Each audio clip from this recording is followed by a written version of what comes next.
Hey friends, Peggy Hall here from thehealthyamerican.org. Let's talk about the EEOC. What is that?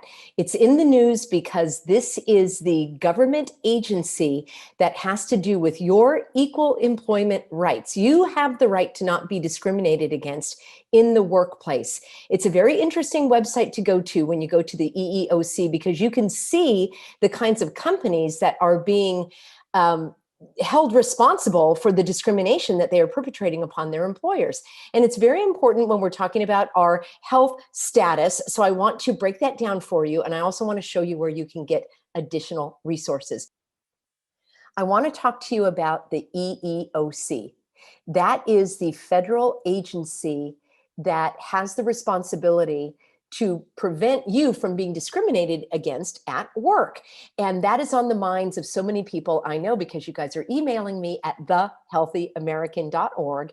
And that is where I get your emails related to, can my employer require me to undergo a medical intervention that I don't want to do?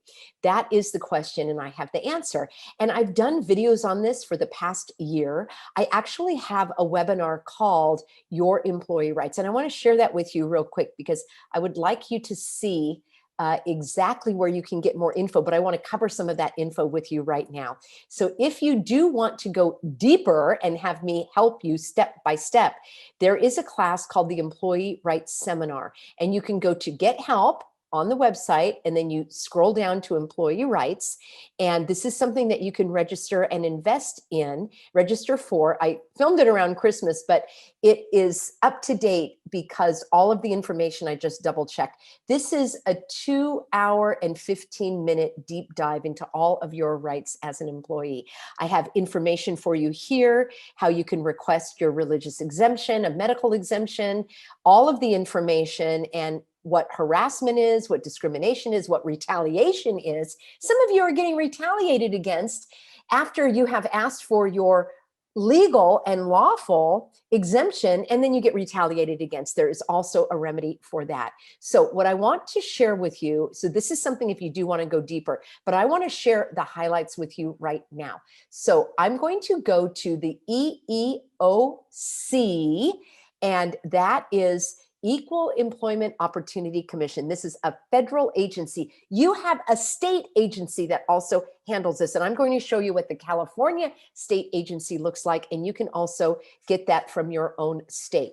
So this is all about this, and all about this, and all about the actual laws. Now, this is a very, very, very long document, but you can go to eeoc.gov, and this is it, what you should know. I scrolled through because to me, the most important information for us here is under K, all right? And you can see what that word looks like. And this is where you are going to get your questions answered because people are asking me, Peggy, can my employer require me to do this? And the answer is, not if you have an exemption. You can have a medical exemption and you can have a religious exemption. Listen, it has nothing to do with the status of this medical treatment. I'll just use that phrase. It doesn't matter whether it is APPROVED or whether it is just a EMERGENCY. How about that? I wonder if I can outsmart the censors that way. It does not matter the status of this biological drug. What matters is whether you can be forced to do it and you can't. And you also cannot be fired because of it. Here's the law. Let's take a look at it, shall we? Here it is. It says, I want to scroll down, and it's, first of all, okay, you can read all of this, but I want to go to the most important information, which is where can the employer require you to do so? All right. I know it's right around here. You can see how long this document is. I don't want to read it all right now. Okay, here we go. If an employer requires this, how should the employer respond to an employee who indicates that he or she is unable to receive that because of a sincerely held religious practice or belief? That is what I recommend you do. If this is against your sincerely held religious practice or belief, you have the right to claim that, and I can help you with that. You don't need my help. You can do it on your own. But if you want my help, I have that available as well. So here we go. Once an employer is on notice that an employee's sincerely held religious belief, practice, or observance prevents the employee from receiving this, look at the employer must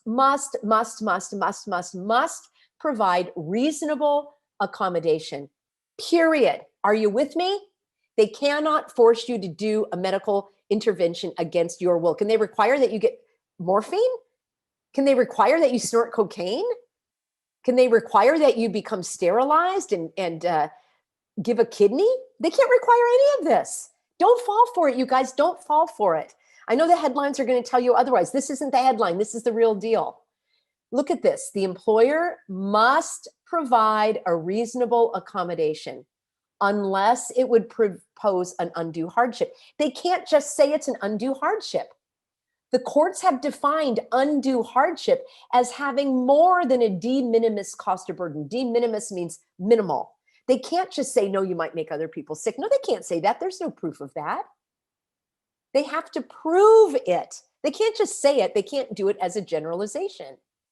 EEOC guidance, there's our guidance again, explains that because the definition of religion is broad and it protects beliefs, practices, and observances with which the employer may be unfamiliar, your employer may not know that your body is the temple of the Holy Spirit. Your employer may not know that you object to any type of pharmakia, which is forbidden in the Bible, all right? Maybe your religious beliefs are different than mine. That's okay. If your beliefs are, you don't need to attend any church or have any structured religion either. It's your own belief that prevents you from doing this. It's in the law. So the employer should ordinarily assume that an employee's request for religious accommodation is based on his sincerely held religious beliefs. Now, if an employee requests a religious accommodation and an employer has an objective basis for questioning the religious nature or the sincerity of the particular belief, practice, or observance, the employer would be justified in requesting additional supporting information. That's where I can come in handy for you. So let's just stop the share for a moment. Here's the bottom line. The EEOC states that your employer must accommodate your sincerely held religious belief that states you do not participate in these medical treatments, all right? You have the right to object. Your employer may not fire you because of this. If it is your own sincerely held religious belief, here's what you need to do. Number one, you request from your HR department. You go to them and you say, I want to submit my exemption. I would like to fill out the paperwork for my religious exemption. Well, Peggy, can I do a medical exemption? Yes, you can, but that's going to require you going to a doctor and having all of that information. And the doctors are very, very hesitant to give any medical exemptions because of the way that they've been targeted and treated in the past. So I personally do not recommend that unless you know that's a slam dunk. I recommend a religious exemption.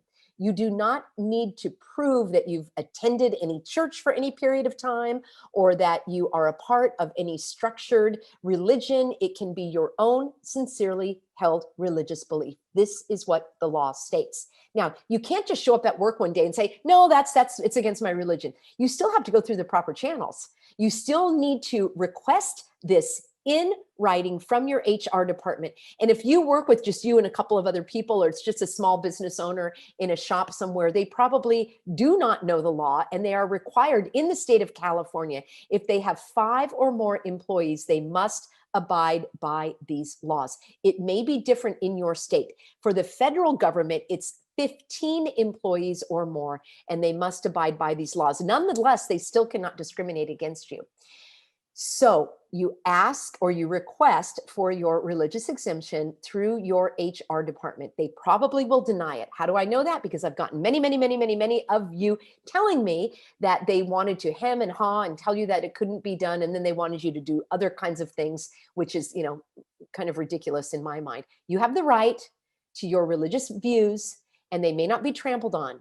just like your employer cannot require that a Sikh remove his turban as a condition of employment, or that a Muslim remove her veil as a condition of employment, they cannot require you to do anything that is against your religion. Now, in California, there is a law, 12926Q, which states that your religious beliefs also include what you wear and what you put on your face. Yes, that's the phrase in California law. Face covering, face covering, face covering. That's what California law says in 12926Q.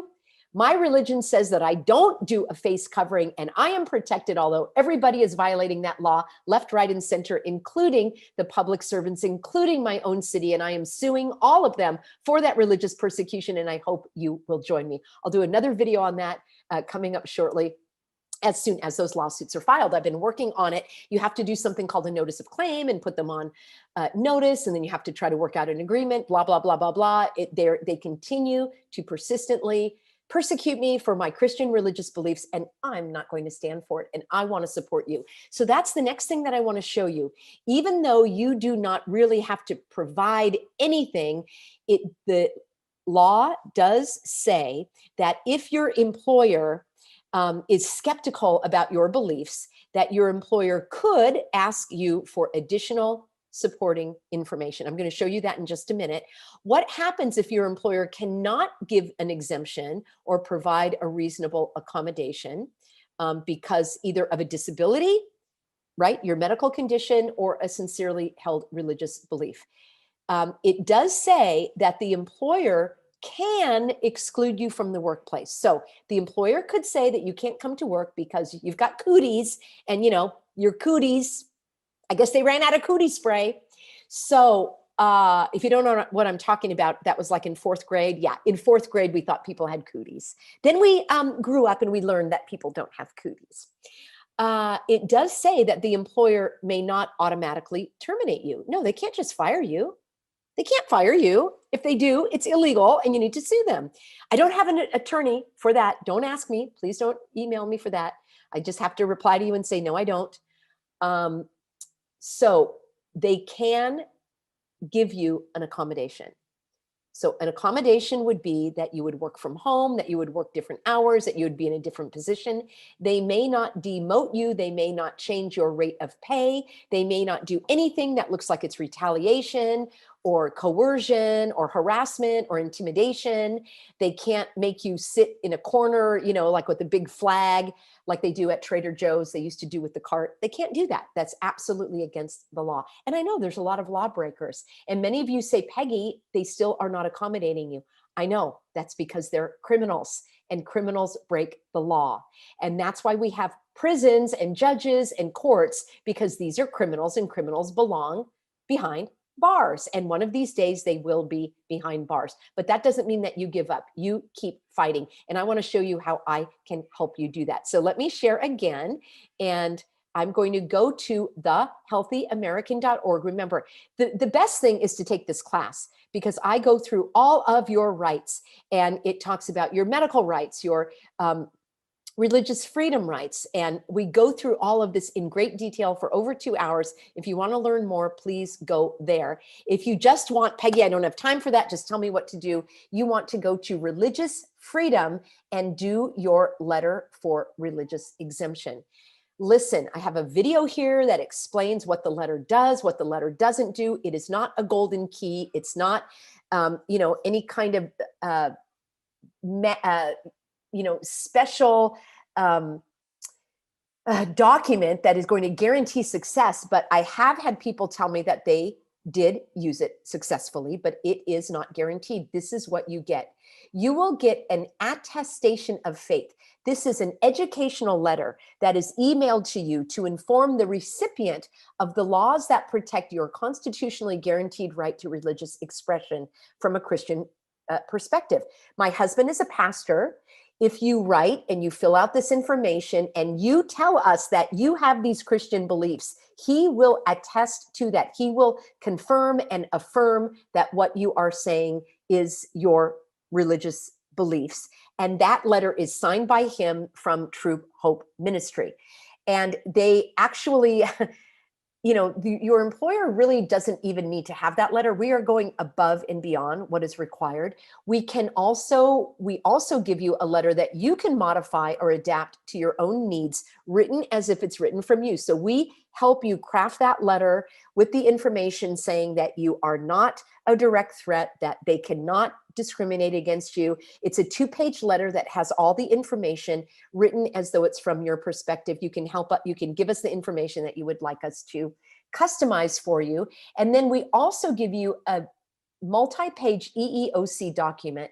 And this has examples of other companies that were required by the Supreme Court of the United States to not discriminate on religious grounds. It's a very powerful document. I recommend that you add that to your package of documents that you give to your HR department. So you've got the attestation from a pastor affirming your Christian beliefs. You have a letter that is written from you saying why you object to these medical interventions and requirements. You've got a document from the EEOC that I've compiled right from the website. You can do the research on your own if you like. I'm just trying to give you a shortcut and save you some time, effort, energy. And then there is also this liability form, which I have not written, but that has come to us, and you will get all the information there. This is more of a financial notice of liability that you give to your employer, and you say, fine, you want me to do this. Now you're going to be responsible if anything happens to me. All of these documents are emailed to you. They are not mailed. We do not have the resources to do that. They are emailed to you. So you would need to be able to print them out. They are emailed to you within a couple of days. It says 4 to 5 days, but it's really 2 days. And these are digital documents, and you can apply for that here. So I hope if you need my support, that is another option. Those letters are above and beyond what your employer requires. Your employer or your school or your child's school will have some type of form that you should fill out, and you need to go to the highest authority to ask for this. Do not give up. They will try to delay, they will try to deny, and you stick to your guns. Listen, you don't need to prove anything. They have to prove it. They have to prove that your naturally pure body is a threat, a direct threat to the health and safety of others. The only way they can prove that is with a court order. Only a court can order you not to appear at work or, lawfully, or in a place in public. You have the right to go there. You have the right to work at your job. Unless you've embezzled or done something like that, unless you've broken the law, or unless, you're fired. But you just saw in the EEOC, your employer doesn't have the right to fire you. Further, OSHA now is stating that any employer that requires this medical intervention is going to be responsible for any effects of that intervention. I will do another video all about OSHA. That is one of the videos that got my channel taken down. I think that video had 1.8 million views back in the summer when I showed all of the OSHA regulations, and then OSHA changed its website after I exposed everything. I still believe that OSHA is going to be a partner, an ally in getting all of this hogwash cleared up, because they are responsible for workplace safety. And yes, we want the workplace to be safe, not hazardous. And we know certain things that cause hazards to your body and your health. So thank you, friends. Let me know if I can help you. We've got the employment rights class.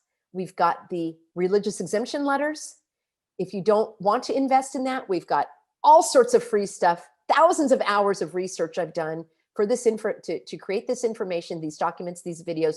The videos are being taken down by social media. Even BitChute has taken down some of my videos. The only place to make sure that you get them uncensored is at peggyhall.tv.